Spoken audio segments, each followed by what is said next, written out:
Hey everyone, Overkill's back with another video, and today we are looking at the Dragon Ball Z SH Figuarts Captain Ginyu, courtesy of Tamashii Nations and Bandai. And this one is legit. We see the Toei seal of approval, the Funimation sticker, and it's a really awesome looking figure. It's a big figure. We can see on the package that it's got a really cool look for Captain Ginyu holding the 4-star Namekian Dragon Ball. Kind of surprised that didn't come with Gohan, but it is what it is. You can see with his picture, it does wrap around to show a full picture and some random poses for Ginyu. The side just got his name, Captain Ginyu. The top, nothing. The bottom, SH Figuarts Ginyu.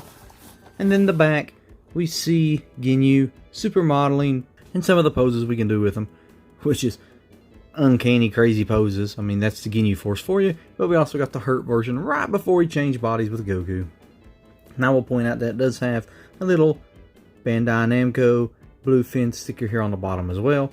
And I got this courtesy of Crunchyroll on their sale they had, and done it through Sezzle payment plan, so you're only out like $10 a week on it. Nothing bad. That's the best way to get these if you're able to. So we'll go ahead and open them up. He's got something back in the box with him. What's he got? Instructions. Oh, and now they got advertisements for the premium Bandai shop, which is Jace.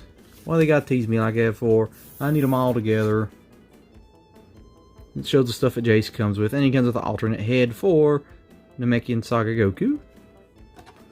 I love that purple background in that. That's pretty cool. The instructions just show you what we already know. If you've been on my channel for a while, we know how to do some of this stuff, or we'll figure it out as we go. That's the best way to do it. Who likes to read instructions? The clamshell has a little piece on top. We try not to bounce everything out like a basketball while we're opening it. Set it to the side, and this is going to be a really big Captain Ginyu, and his shoulder pads popped off as soon as I opened them. And that's funny. Look at, could you imagine seeing Captain Ginyu like that? It's like he just, I don't know, like a big bulky Brock Lesnar type dude in Dragon Ball, wrecking people. Put those back on, man. How do you get those to go in good? They don't stay in good, I will say that. Not a big fan of that. We'll take this plastic off out of our way, and we'll take a look at Ginyu. And he's got some incredible articulation, and he's pretty hefty. He's not light feeling. The paint apps are dang near flawless on them. If you get some shading added in certain spots, would have knocked it out of the park. But it's really solid as it is. And I think personally, while we're on the subject of this, that he was made specifically because Demonical Fit, I think that was the name of the other people. Let me know if I'm wrong on that, but because of Demonical Fit, made one, and they felt pressured to do it themselves. They're losing money on that. So they got their competition out there to do what they could. But we see the Ginyu Force symbol. Solid paint all around, a little bit glossy. Still pretty wicked looking. The Scouter looks amazing on him. The face sculpt is amazing. It's just so good. Such a good little figure. So the articulation, he has neck and head articulation, which is an insane amount of moving around. Do it too much though, and you expose a gap. So watch your limits. Head pops off really easy. That's a funny way the head goes on. That's pretty cool. But you pop it back in. Then the shoulder pads have articulation, like I showed you. Be careful, they pop out really easy. The arms are on a ball. So you got full rotation, and as you can see, it popped off. And it's like on a ball and a hinge type deal where it kind of moves up. And really far down. I mean, you can, however you want to pop it out. And it's sitting on the butterfly joint. Causes a little bit of rub, you can see, but nothing bad. It does have an upper bicep cut. He does have double jointed elbows. No forearm cut, I don't think, but he does have interchangeable hands, so the hand's set on a ball to change that out for full movement on it. And then when we get to the chest, the ab crunch moves back about like that to make it look like he's flying like he was in the show. It's actually a pretty good representation of it. Forward, not so much. The chest piece catches it. And then the waist, it's well, up here's on a ball, so you got pretty good wiggle room here. And just leave them off for now because they're going to keep falling off. On the waist, same thing. Turn and kind of move it around however you want. And then these can bend up, and I'm afraid it's going to do the same thing as shoulder pads, so they'll probably fall off any moment. But you can see the way it's cut. And it's on a ball inside there type deal. So it allows for, I mean, he can essentially do a split for such a big figure. And a little bit squeaky. But, I mean, you can bend the legs however you want. Whatever you're comfortable bending them, that's how far they'll go. That's the best way to put it. And then it twists too. And it twists here too. So that's pretty cool. We do have double jointed knees. Shouldn't be a calf cut. There's not. And then the foot is on a little ball inside there, if you can see that. So you got pivot, roll around, move whichever way you want, and toe articulation.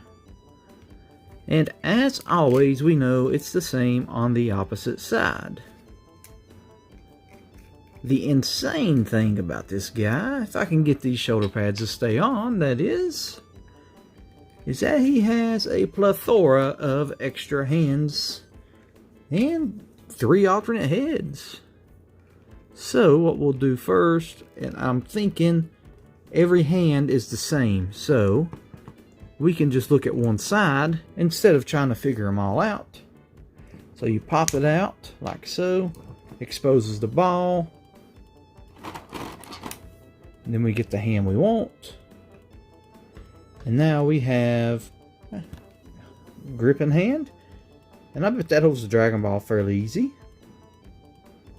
Or shoot an energy blast, or to hold his chest in pain after he inflicts his own damage to try to take out Goku.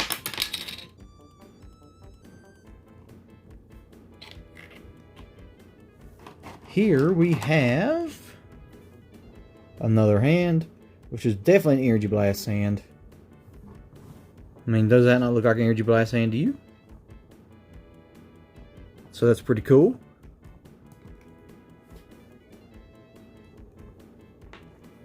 Then we have the classic that comes with almost every Dragon Ball figure, which is a karate chop hand. Look, what this is, it's got a wicked curve on it.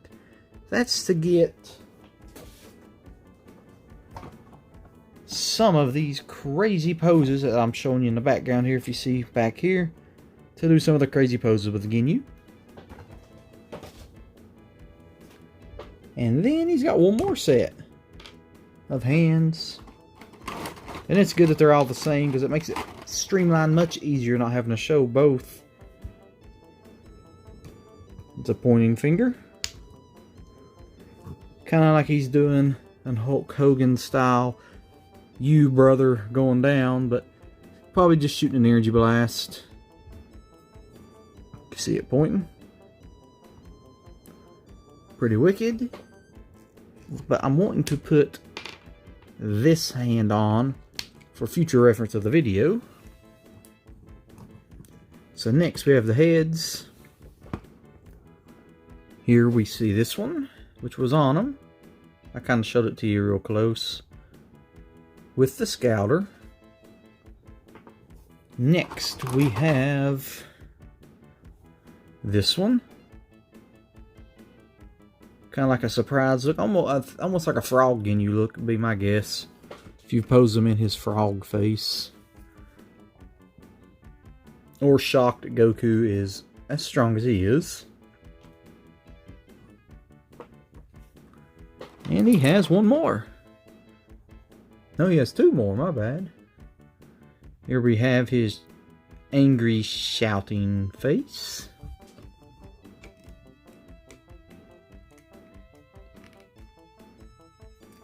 See how it looks on him. And finally, we have the looking to the side classic. For some reason, Tamashii Nation always does this looking to the side grunt like they're fighting face. People's died to have them looking forward, but that's their niche. That's their thing. They like to have it looking that way. Why complain? It's extra head. That's the way I look at it. So what we'll do is take a look at it. It's pretty cool. I can see why you'd want straight looking eyes, but if you're having fight scenes and stuff, it's still pretty cool.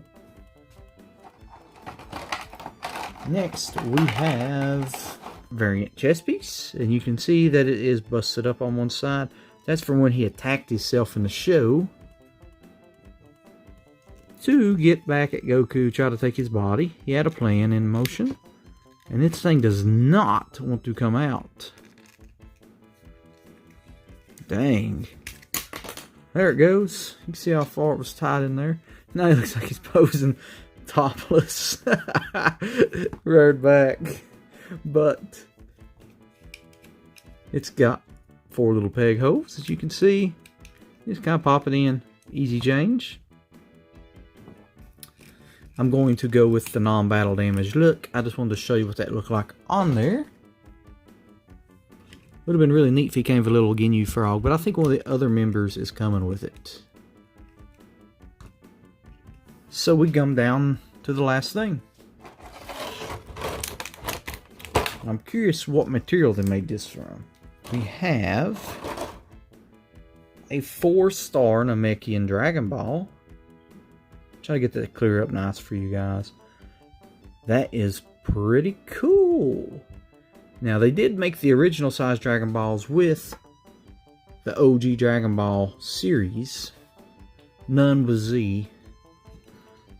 Maybe with GT we'll get some Black Star Dragon Ball. That'd be pretty cool. I mean, if they're going to keep this up. What do you want? Let's go with the Scouter. I mean, that's a classic Captain Ginyu. What we're going to try to do without wrecking our shoulder pad again. Let's see if we can get him to hold the Dragon Ball as easy as they pose it. I should make a video about how easy they make stuff look for some people compared to others. Because it just, sometimes it can take a little bit of work to get something exactly where you want it. Plain and simple. And there we have it. That's pretty cool. Let's go in close and do our final thoughts on this guy. There he is, posed up. And I gotta say, super solid figure. Loving this from Tamashii Nations. And I only have one flaw with it. Believe it or not, just one. And that is those stupid shoulder pads, the way they're made. I don't know what the problem is. The pegs need to be bigger. The holes need to be smaller. Something's going on, but I guess if you're not playing with them, it don't matter. So it shouldn't be an issue. But for whatever reason, they kept falling off no matter what I did. As far as the ones on the waist, they stayed on perfectly fine. Never failed one time. So whatever they did with the waist, they need to do with the shoulders. That's my only issue. Other than that, an amazing figure all around with a whole lot of alternate stuff to have with it. So that's pretty cool. And I love the Dragon Ball. I'd love to be able to get all 7 of them. I'd love to be able to get all 5 of the Ginyu Force open together. But Bandai's going to make that hard with their shop exclusives that they're dragging out. So I can't complain too much. People overseas, I don't even think they're getting a chance at it, which is a bummer. Hopefully you guys will be able to get these down the line. And hopefully they'll make these a little bit easier to access. With that being said, I appreciate all the support. Thank you all for watching. Till next time, I bid you farewell.